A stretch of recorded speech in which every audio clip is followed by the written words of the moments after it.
The federal ఆంధ్రప్రదేశ్కు స్వాగతం.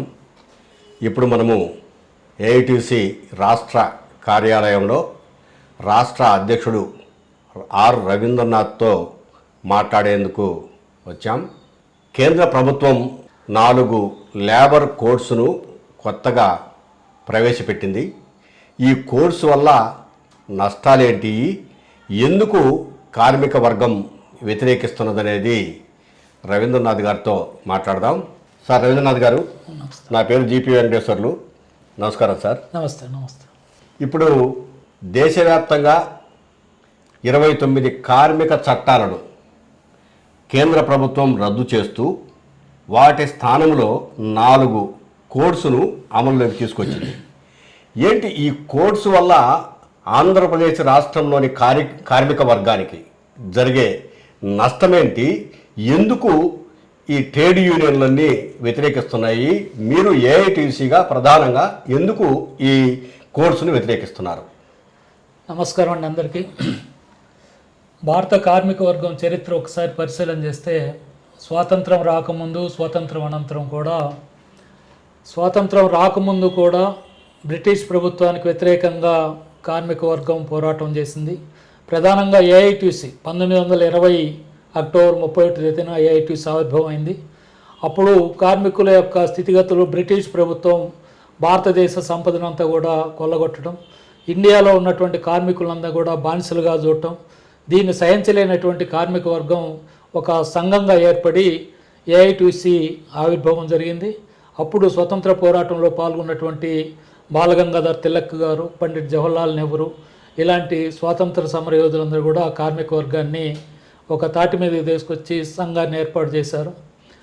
తదనంతరం ఇతర లక్ష్యాలు అయినప్పటికీ కూడా కార్మిక వర్గం ప్రధానంగా వారి హక్కుల కోసం పోరాటం చేస్తూ బ్రిటిష్ ప్రభుత్వానికి వ్యతిరేకంగానే మొట్టమొదటిసారి 1926లో 1926 ట్రేడ్ యూనియన్ యాక్ట్ని బ్రిటిష్ ప్రభుత్వం ఉన్న సమయంలోనే ఏర్పాటు చేసుకోవటం జరిగింది. తదనంతరం ఈ చట్టంలో ఉన్నాయి, మళ్ళా ప్రస్తావిస్తాను. తదనంతరము స్వతంత్రం వచ్చేంత వరకు, స్వతంత్ర అనంతరం కూడా భారతదేశంలో 42 కార్మిక చట్టాలు అమల్లోకి వచ్చాయి. ఈ 42 కార్మిక చట్టాలు అన్నీ కూడా కార్మిక వర్గం పోరాటాల ద్వారా వచ్చినాయి, అటు కాంగ్రెస్ ప్రభుత్వంలో కానీ బ్రిటిష్ ప్రభుత్వంలో కానీ. ఈ కార్మిక చట్టాలు 42 కూడా డాక్టర్ బిఆర్ అంబేద్కర్ రచించినటువంటి రాజ్యాంగంలో పొందుపరచబడినాయి. పొందుపరిచిన తర్వాత ఈ 42 కార్మిక చట్టాల పరిధిలో ఈరోజు కార్మిక వర్గాల ఏర్పాటు కానీ, కార్మిక వర్గ సమస్యల పరిష్కారం కానీ, వారికి వచ్చేటటువంటి బెనిఫిట్స్ కానీ, పని భద్రత కానీ, ఉద్యోగ హక్కు కానీ, ఇవన్నీ కూడా ఈ 42 చట్టాల్లో ఉన్నాయి. అయితే ఇప్పుడు నరేంద్ర మోడీ గారు వచ్చిన 1 సంవత్సరంలోనే ఈ 42 కార్మిక చట్టాల్లో 29 కార్మిక చట్టాలని అబయన్స్లో పెట్టి, అప్పుడు ఆ 29 కార్మిక చట్టాల పరిధిలో ఉన్నటువంటి చట్టాలన్నిటిని కూడా రద్దు చేసి 4 లేబర్ కోడ్లని ఆ రోజు ప్రవేశపెట్టాడు. ఆ ప్రవేశపెట్టిన సమయం కూడా మరి మీకు ఒకసారి గుర్తు చేస్తే, భారతదేశంలో రైతాంగం 3 నల్ల చట్టాలు పార్లమెంట్లో తీసుకొస్తే ఆ నల్ల చట్టాలకు వ్యతిరేకంగా పార్లమెంటులో ఉన్నటువంటి ప్రతిపక్ష సభ్యులందరూ కూడా బాయ్కట్ చేశారు. అదే సందర్భంలో 3 నల్ల చట్టాలని ప్రవేశపెట్టాడు. అదే సందర్భంలో 29 కార్మిక చట్టాలను రద్దు చేస్తూ 4 లేబర్ కోడ్లను ప్రవేశపెట్టాడు. పెట్టిన తర్వాత ఇవన్నీ వెలుగులోకి వచ్చిన తర్వాత అంటే ఒకటి సార్, ఇప్పుడు 3 నల్ల చట్టాలను ప్రవేశపెట్టారు, అట్లాగనే ఈ కోడ్స్ను కూడా తీసుకొచ్చారు కదా. అయితే ఆ చట్టాలకు వ్యతిరేకంగా అక్కడ ఉన్నటువంటి రైతాంగం విపరీతమైనటువంటి పోరాటం, దాదాపు సంవత్సర కాలం పోరాటం చేసి రద్దు చేయించుకుంది. మరి మీరు అంటే వివిధ రాష్ట్రాల్లోని ఉన్నటువంటి ఈ 29 చట్టాలను ఎందుకు మళ్ళీ అమల్లోకి తీసుకురావాలి, ఈ కోర్సును ఎందుకు రద్దు చేయించలేకపోయారు? అది అక్కడ రైతాంగం వాళ్ళ జీవన్మరణ సమస్యతో ఒక 14 మాసాలు ఢిల్లీ చుట్టుపక్కల నేషనల్ రోడ్వేస్ అంతా కూడా బంధించి ఊర్లు కదిలొచ్చి టెంట్లు వేసుకొని, లేకపోతే అక్కడే వసతి సౌకర్యాలు, కరోనా సమయంలో మీరు గుర్తుపెట్టుకుంటే కరోనా సమయంలో అంత సుదీర్ఘమైనటువంటి పోరాటం, నిరంతరమైనటువంటి పోరాటం చేశారు. రైతాంగానికి కార్మిక వర్గానికి తేడా, కార్మిక వర్గం పొద్దున్న లేస్తే తమ జీవన వృత్తి ఉంటుంది. ఉదయం నుంచి సాయంత్రం పని చేసుకుంటేనే వారికి పొట్టగొడవటం. ఉద్యోగస్తులు చూస్తే కంపల్సరీగా ఉదయం 8 గంటలకు పోయి సాయంత్రం 6 గంటల దాకా డ్యూటీలు చేయాలి. రైతాంగం వాళ్ళు సావో రేవో తేల్చుకోవాలని తెగించి వాళ్ళకి అదే వృత్తి కాబట్టి. ఇక్కడేంటి కార్మిక వర్గం రోజువారీ పనులు చేసుకోవాలి, ఉద్యోగస్తులు రోజువారీ పని చేయాలి, ఏ రిజిస్టర్ సంఘాలు ఏ అవుతున్నాయో వాళ్ళందరూ కూడా రోజువారీ పని చేసుకోవాలి, మంత్లీ పని వాళ్ళకి అవి జరిగితేనే జీవన భృతి.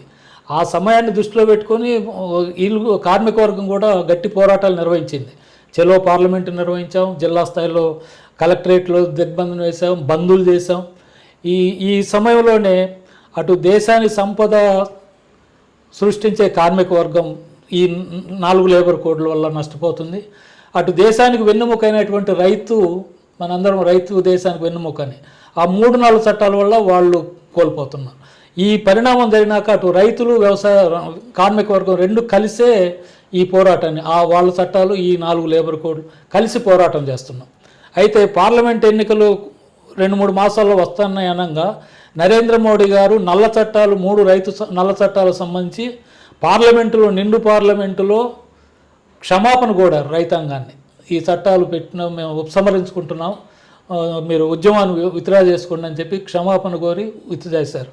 పార్లమెంటు ఎన్నికలు అయిపోయిన తర్వాత చట్టాలు రద్దు చేయలే, ఇంకా ఇప్పటికీ రద్దు చేయలే. నిన్న నవంబర్ 26వ తేదీ భారత రాజ్యాంగం అమల్లోకి వచ్చిన రోజున అటు కార్మికులు రైతులు ఇదే ఇష్యూస్ పైన 3 చట్టాలు మా 4 లేబర్ కోడ్ మీద మళ్ళీ దేశవ్యాప్త నిరసన కూడా తెలియజేశాం. వాళ్ళే రద్దు చేయలేకుండా. ఓకే, ఈ 4 లేబర్ కోడ్ ఇప్పుడు దాదాపు 8 సంవత్సరాలు గడిచింది కదా, అవి అవి అవి అవి అవి 3 రద్దు చేయలేదు, ఈ 4 కొత్త అంటే అమల్లోకి తీసుకొచ్చారు. ఇప్పుడు నవంబర్ 21 నుంచి అమల్లోకి తీసుకొచ్చారు. ఇప్పుడు నిజంగా ప్రభుత్వము చిత్తశుద్ధి ఉంటే ఇచ్చిన హామీ నిలబెట్టుకోవాలంటే ముందు ఆ రైతులకు వ్యతిరేకంగా చేసినటువంటి ఆ 3 నల్ల చట్టాలను రద్దు చేయాలి కదా, అవి చేయలేదు. పైగా ఇప్పుడు దీన్ని మళ్ళీ అమల్లోకి తీసుకొస్తూ ఆదేశాలు జారీ చేసింది. మరి దీని మీద అంటే ఉద్యమం రాష్ట్ర వ్యాప్తంగా ఆంధ్రప్రదేశ్ రాష్ట్రంలో ఎట్లా జరుగుతుంది? ఇప్పుడు జరుగుతూ ఉంది. ఇప్పుడు నిన్న నవంబరు 21 నుంచి 4 లేబర్ కోడ్లు సర్క్యులర్ జారీ చేశారు. వెంటనే 22వ తేదీన రాష్ట్ర వ్యాప్తంగా పెద్ద ఎత్తున ఆందోళన చేశాం. మళ్ళీ 26వ తేదీన భారతదేశ వ్యాప్తంగా 12 కేంద్ర కార్మిక సంఘాలు, రైతు కిసాన్ మోర్చా, కేఎంఎస్, అదేవిధంగా 450 స్వతంత్ర ఫెడరేషన్లు ఇవన్నీ కూడా మళ్ళీ 26వ తేదీ పెద్ద ఎత్తున ఆందోళన చేశాం. నిన్న నుంచి బడ్జెట్ సమావేశాలు ప్రారంభమైనాయి పార్లమెంట్లో. మేము ఆ ప్రతిపక్ష నాయకులందరినీ కలిశారు మన వాళ్ళు. ఈరోజే పార్లమెంటులో ప్రతిపక్ష నాయకులందరూ కూడా పార్లమెంటులో అరగంట సేపు ఈ 4 లేబర్ కోడ్ల పైన, ఈ 3 నల్ల చట్టాలపైన నిరసన కూడా తెలియజేశారు. పార్లమెంట్లో చర్చ జరపాలని కోరాం. ఇవన్నీ ఎవరికి అనుకూలంగా ఉన్నాయో చర్చించమని కోరితే వాళ్ళందరూ కూడా దృష్టి పెట్టి చర్చ జరుగుతుంది. బయట ఆందోళనలు కొనసాగుతూనే ఉన్నాయి. 8 సంవత్సరాలు ప్రభుత్వాన్ని కార్మిక వర్గం ఎదుర్కోవటం వల్లే భయపడే బీజేపీ రాష్ట్రాల్లో కూడా అమలుపరచాలి. అంటే ప్రధానంగా ఈ 4 కోడ్ల వల్ల కార్మిక వర్గానికి జరిగే అన్యాయం ఏంటి? ఇప్పుడు మీకు నేను మొదట ప్రస్తావించినట్టుగా 1926లో వచ్చినటువంటి ట్రేడ్ యూనియన్ యాక్ట్లో కార్మిక సంఘాలను ట్రేడ్ యూనియన్ యాక్ట్ కింద కార్మిక సంఘాలు ఏర్పాటు చేసుకోవచ్చు. సమ్మె చేసేటటువంటి హక్కు ఉంది. అనేక కార్మికుల పోరాటాల వల్ల 8 గంటల పని విధానం ఉంది. మహిళలకి ప్రత్యేకమైనటువంటి సౌకర్యాలు ఉన్నాయి. అదేవిధంగా యాజమాన్యాలు గుర్తింపు కార్డులు ఇవ్వాల్సినటువంటి యాజమాన్యం దగ్గర పనిచేసినా కూడా వాళ్ళకు ఒక ఐడి కార్డు ఇచ్చేటటువంటి సంప్రదాయాలు ఉన్నాయి. అదేవిధంగా పని భద్రత ఉన్నది, ఉద్యోగ భద్రత ఉన్నది. ఇవన్నీ కూడా ఈఎస్ఐ చట్టం, పిఎఫ్ చట్టం, లేబర్ కాంట్రాక్ట్ యాక్టు, ఇవన్నీ కూడా ఈ చట్టంలో ఉన్నటువంటి ఇవన్నీ కూడా కనీస వేతనాల చట్టాలు ఉన్నాయి. ఇవన్నీ కూడా ఉన్నాయి.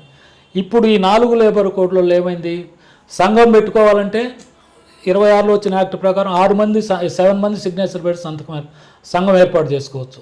ఇప్పుడు ఉన్నటువంటి నిబంధన ఏంటి, కొత్తగా 4 లేబర్ కోడ్లో 100 మంది పైన కార్మికులు ఉండాలి, చట్టం సభ్యులు ఉండాలి. 100 మంది పైన ఉంటేనే సంఘం ఏర్పాటు చేసుకోవచ్చు. ఇది సరే ఆలోచించవచ్చు.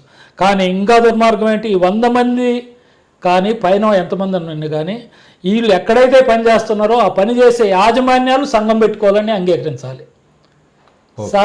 యాజమాన్యాలు కార్మిక వర్గాన్ని సంఘం పెట్టుకొని ఎక్కడ అంగీకరించరు. అదేవిధంగా పారిశ్రామిక వివాదాల చట్టం ఉంది, వచ్చిన 1947లో వచ్చింది. ఇప్పుడు ఈ 4 లేబర్ కోడ్లలో ఏముంది, యజమానులకి కార్మిక వర్గానికి మధ్య ఏదైనా భేదాలు వస్తే పారిశ్రామిక వివాదాల చట్ట ప్రకారం లేబర్ డిపార్ట్మెంట్ ఉంది, మనకి సెంట్రల్ లేబర్ ఉంది, రాష్ట్ర లేబర్ ఉంది. ఈ లేబర్ డిపార్ట్మెంటు ఇన్వాల్వ్ అయ్యి అటు యాజమాన్యులకి కార్మికులు సంప్రదింపులు జరిపి కార్మిక వర్గ ప్రయోజనాలు కాపాడే విధంగా నిర్ణయాలు చేసేటువంటి అధికారం లేబర్ డిపార్ట్మెంట్. ఈ 4 లేబర్ కోడ్లో లేబర్ డిపార్ట్మెంట్ నిర్వీర్యం అయిపోయింది. అదేవిధంగా యజమాని జీతాలు 6వ తేదో 7వ తేదో జనరల్గా ఒక ఫస్ట్ వీక్లో అనుకొని ఇస్తారు. కానీ ఇప్పుడు యజమాని ఏ రోజు జీతాలు ఇవ్వాలనేది స్పెసిఫిక్ ఏమి ఉండదు. యజమాని దగ్గర డబ్బులు ఉంటే ఇస్తాడు, లేకపోతే లేదు. ఈ చట్ట ప్రకారం ఎన్ని కోల్పోతున్నాం కాబట్టి సమ్మె హక్కు, సంఘం పెట్టుకునే హక్కు, ఈ పారిశ్రామిక వివాదాల చట్టము, ఈఎస్ఐపి ఇవన్నీ కోల్పోతున్నాం కాబట్టి యజమానిపైనే ఆధారపడి ఉండాలి. టోటల్గా ఏమంటే యజమానిపైనే ఆధారపడి ఉండాలి కార్మిక వర్గం. అందువల్ల యజమాని పైన ఆధారపడాలంటే వాడి పరిస్థితులు సహజంగా ప్రభుత్వాలు అనేవి కార్మికుల సంక్షేమాన్ని చూస్తాయి, కానీ పెట్టుబడిదారులకు ఎందుకు కొమ్ముగా వేసే విధంగా తయారైనవి? ప్రధానంగా నరేంద్ర మోడీ గారు భారతదేశంలో ఇన్ని కోట్ల 40 కోట్ల మంది కార్మికుల యొక్క పొట్టలు కొట్టే విధంగా దేశంలో ఉన్న కొద్దిమంది కార్పొరేట్ శక్తులకి ఆయన అసలు విషయం ఏమంటే కార్పొరేట్ శక్తులు వ్యాపారాలకు నష్టం జరుగుతుందనేది. విదేశీ పెట్టుబడులు భారతదేశంలో ఆహ్వానించాలంటే విదేశీ పెట్టుబడులు పెట్టేటటువంటి వాళ్ళు కార్మికుల యొక్క ప్రయోజనాలు చాలా ఉన్నాయి. కార్మికులు సంఘం పెట్టుకునే హక్కు ఉంది, వేతనాలు పెంచే హక్కు ఉంది, పని భద్రత ఉంది. ఏ విధమైనటువంటి అంటే విదేశీ పెట్టుబడిదారులు రారు, వాళ్ళు ఇక్కడ పెట్టుబడులు పెట్టరు. అందుకని నరేంద్ర మోడీ గారు ప్రధానంగా విదేశీ పెట్టుబడులకు హామీ ఏమి ఇచ్చారంటే మా కార్మిక వర్గ హక్కులన్నీ కాలరాస్తాను, సొంతగా భూమి ఇస్తాను, భారతదేశంలో భూమి ఇస్తాము, విద్యుత్ ఇస్తాము, నీళ్లు ఇస్తాము, శ్రమశక్తినికి హక్కులు లేని శ్రమని కార్మికుల ద్వారా హక్కులు కల్పిస్తాము. ఇలా ఇదంతా కూడా ప్రకృతి. భారతదేశానికి స్వాతంత్రం రాకముందు లేదా జర్మనీలో కార్మిక వర్గం అణచివేతకు గురైన సందర్భాలు ఏవైతే ఉన్నాయో అవి ఇప్పుడు బయటకు వస్తాయి. భారతదేశంలో అమలుపరిచేదానికి ప్రయత్నం చేస్తున్నాడు. కార్పొరేట్ శక్తులకు ఉపయోగపడేటటువంటి ఈ 4 లేబర్ కోడ్లు, ఇప్పటి వరకు ఉన్నటువంటి 29 కార్మిక చట్టాలు కార్మిక వర్గాన్ని కొద్దిగా గొప్ప రక్షణ ప్రయోజనకరం కొద్దిగా భరోసా ఉండేటటువంటిది. ఇప్పుడు ఈ 4 లేబర్ కోడ్లో ఏ భరోసా లేదు. అన్ని కార్పొరేట్ శక్తులు, కార్పొరేట్లు, పెట్టుబడిదారులు, వ్యాపారస్తులు వాళ్ళు ఏది చెప్తే అదే జరగాలి తప్ప మన కోరికలు తీర్చడానికి ఏ చట్టము ఇక్కడ అమలుపరచట్లేదు. ఇప్పుడు ఒకవేళ అతను అనుకున్న అంటే భారత ప్రభుత్వంలో ప్రధానమంత్రి అనుకున్నదే లేదా భారత పార్లమెంట్ అనుకున్నదే ఫైనల్ కాబట్టి వాళ్ళు ఎట్టి పరిస్థితుల్లోనూ ఈ తల వంచే పరిస్థితి లేదు, మేము అమలు చేయాల్సిందే అని అంటారు. దీని కార్యాచరణ ఎలా ఉండబోతుంది? ఏఐటీసీగా దీని కార్యాచరణ ప్రభుత్వం 4 లేబర్ కోడ్లు అమలుపరుస్తుంది. అమలుపరిచే నిర్ణయం తీసుకున్నారు. ఈ 4 లేబర్ కోడ్లు అమలుపరచడం వల్ల వచ్చే నష్టాలు కార్మిక వర్గం ఇప్పుడు డైరెక్ట్ ఫేస్ చేస్తారు. ఇప్పటి వరకు ఏంటంటే చట్టాల పరిధిలో ఉన్నాం కాబట్టి పనిచేస్తున్నాం. కానీ ఇప్పుడు డైరెక్ట్గా ఏంటి ఇంప్లిమెంటేషన్లోకి వచ్చేటప్పటికి లేబర్ కోడ్స్ కార్మిక వర్గ ప్రాబ్లమ్స్ కూడా అర్థమవుతాయి. అర్థమైనటువంటి కార్మికుల యొక్క బాధలు తీర్చేదానికి ఈ 4 లేబర్ కోడ్లు వచ్చేటటువంటి ప్రమాదాలని ఏ విధంగా తట్టుకోవాలో, ఏ విధంగా ఎదుర్కోవాలో ఇప్పుడు మేము కూడా నూతన పద్ధతుల్లో కార్మిక వర్గ పోరాటాలకు రూపకల్పన చేయాలి. చేయకపోతే వేరే మార్గం లేదు. ఇప్పుడు 4 లేబర్ కోడ్లు అమలు పరుస్తారు, మనం ఆందోళనకు పిలిపిస్తాం, ఆందోళన చేయాలి. ఇప్పుడు పీక్ అవర్స్ ఇప్పుడు వాళ్ళు ఉద్యోగాలు పోయేదాకా పోరాటం చేయగలం, కానీ ఉద్యోగాలు పోయినాక ఇంకేం పోరాటం చేస్తాం? ఉద్యోగాల్లో నిలబెట్టుకోవాలి, పని నిలబెట్టుకోవాలి, మా రోజువారీ కార్మికుల యొక్క జీవన భృతిని కాపాడుకునేదానికి ప్రయత్నం చేయాలి.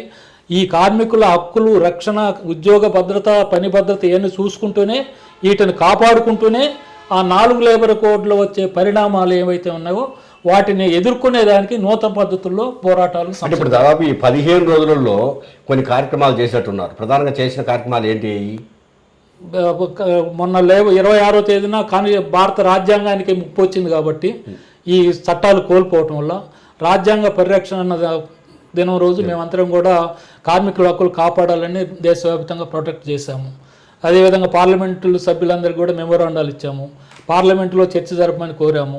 ఇంకా ఈ పార్లమెంటులో విత్డ్రా చేసుకోమని డిమాండ్ చేస్తున్నాం. విత్డ్రా చేసుకోమని డిమాండ్ లోపల ఉన్నటువంటి పార్లమెంటు సభ్యుల యొక్క వాళ్ళ శక్తికి మేము ఊతమిచ్చే విధంగా బయట వీధి పోరాటాలు చేయాలి. కార్మిక వర్గం బయట వీధి పోరాటాలు సమాయత్తం కావాలి.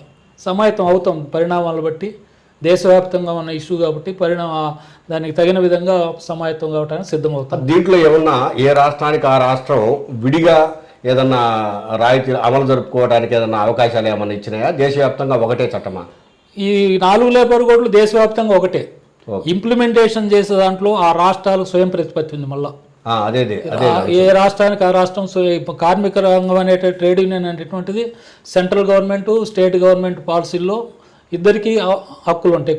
కొన్ని సెక్షన్లో రాష్ట్ర గవర్నమెంటు ఒక ఇంప్లిమెంట్ చేయకూడదు అనుకుంటే ఆపుకోవచ్చు. కానీ ఇప్పటి వరకు ఫర్ ఎగ్జాంపుల్ చూస్తే నిన్న 21వ తేదీ దేశవ్యాప్తంగా ముందే సర్క్యులర్ అన్ని రాష్ట్రాలకు ఇచ్చారు ఇంప్లిమెంట్ చేయమని. కానీ బీజేపీ పాలిత రాష్ట్రాలు కూడా వెనుకడుగేశాయి. ఓకే, అమలు జరపడానికి సంసిద్ధం కాలం. ఇవన్నీ కూడా రానున్న కాలంలో భవిష్యత్తులో కార్మిక వర్గం వ్యతిరేకమైద్దని. అయితే మీరు ఆలోచన చేస్తే ఈ రాష్ట్ర ప్రభుత్వం మన కూటమి ప్రభుత్వం చంద్రబాబు నాయుడు గారు 3 మాసాల క్రితమే రెండు అంశాలు, ఈ 4 లేబర్ కోడ్లో ఉన్నటువంటి 2 అంశాలు, ఒకటి 8 గంటల పని విధానాన్ని 12 గంటలు పెంచుతూ అసెంబ్లీలో తీర్మానం చేశారు. రెండవది రాత్రిపూట పురుషులతో సమానంగా మహిళలు కూడా పనిచేయాలనే తీర్మానాన్ని 2 తీర్మానాలు అసెంబ్లీలో ఆమోదింపజేసుకున్నాడు. అప్పటికి 4 లేబర్ కోడ్లు ఇంప్లిమెంటేషన్ రాలంటే ఆంధ్రప్రదేశ్ ప్రభుత్వము ఖచ్చితంగా ఈ 4 లేబర్ కోడ్లను ఇంప్లిమెంట్ చేయడానికి రెడీగా ఉంది. కూటమి ప్రభుత్వం కాబట్టి పైగా ప్రధానమంత్రి చెప్పే ప్రతి అంశానికి తల ఊపడానికి రెడీగా ఉన్నారు. మరి ఇప్పుడు ఆంధ్రప్రదేశ్ లో ఈ ప్రభుత్వాన్ని కూటమి ప్రభుత్వాన్ని ఎదుర్కోవడానికి ఏమన్నా ప్లాన్ ఉందా? ఉంది, ప్లాన్ చేస్తున్నాం. అన్ని ట్రేడ్ యూనియన్లు ఇప్పుడే ప్రాసెస్లోనే ఉన్నాం. మళ్ళీ ఇదేదో ఒక ఏఐటీసే కాదు, భారతదేశంలో ఉన్న 12 కేంద్ర కార్మిక సంఘాలు, మళ్ళీ రాష్ట్రాలకు వచ్చేటప్పటికి రాష్ట్రాల్లో అనుబంధంగా ఉన్నటువంటి రాజకీయ పార్టీల ట్రేడ్ యూనియన్ సంఘాలు, ఉపాధ్యాయ సంఘాలు, ఈ ట్రేడ్ యూనియన్ యాక్ట్లోకి వచ్చి అన్ని సంఘాలు కలిసే చేస్తున్నాయి. అందరం కలిసే ప్లాన్ చేసుకోవాలి. అందరం పోరాటం చేస్తేనే వీటిని నివారించగలం. Okay, thank you sir. Andhra Pradesh రాష్ట్ర వ్యాప్తంగానే కాక భారతదేశ వ్యాప్తంగా కూడా అన్ని ప్రాంతాలలో అన్ని రాష్ట్రాలలో ఈ లేబర్ కోడ్లు అమలు చేయడానికి కేంద్ర ప్రభుత్వం నిర్ణయం తీసుకుంది. అయితే లేబర్ కోడ్లను అమలు చేయడానికి ఈ బీజేపీ పాలిత ప్రాంతాలు కూడా వెనుకంజ చేస్తున్నాయి, భయపడుతున్నాయి. భవిష్యత్తులో ఎలా ఉంటుందో, కార్మిక వర్గానికి మనం అన్యాయం చేసిన వాళ్ళం అవుతానేమోనని భయపడుతున్నాయనే విషయాన్ని మనకు రవీంద్రనాథ్ గారు స్పష్టం చేశారు. ఏఐటియుసిగా ఆంధ్రప్రదేశ్ రాష్ట్రంలో పోరాటం ఎలా చేయాలనే దాని మీద ఖచ్చితమైనటువంటి నిర్ణయాలు తీసుకుంటున్నాం. అంతేకాకుండా కార్మిక వర్గము ప్రతిరోజు పని చేస్తేనే తప్ప పూట గడవదు, లేదు రోజు గడవదు. అదే రైతాంగము ఒకరోజు పని చేసినా చేయకపోయినా కూడా ఉద్యమాలు చేయడానికి ముందుకు వచ్చారు కాబట్టి ఢిల్లీలో వాళ్ళ సక్సెస్ కాగలిగారు. కానీ ఆ రోజు నుంచి ఈ రోజు వరకు రైతులకు ఇచ్చిన హామీ నెరవేరలేదు. కార్మిక వర్గానికి అన్యాయం జరగడానికి ఈ 4 కోడ్లు తీసుకొచ్చారు. వీటన్నిటి మీద భవిష్యత్తులో ఏఐటీసీ పోరాటాన్ని కంటిన్యూ చేస్తుంది. ఎట్టి పరిస్థితుల్లోనూ ఈ కోడ్లను అమలు చేయడాన్ని మేము సమర్థించేది లేదు. కార్మిక వర్గాన్ని కూడగడతాం, రోడ్ల మీదకి వస్తాం, ఆందోళన కార్యక్రమాలు చేపడతామని చెప్పి తెలియజేస్తున్నారు.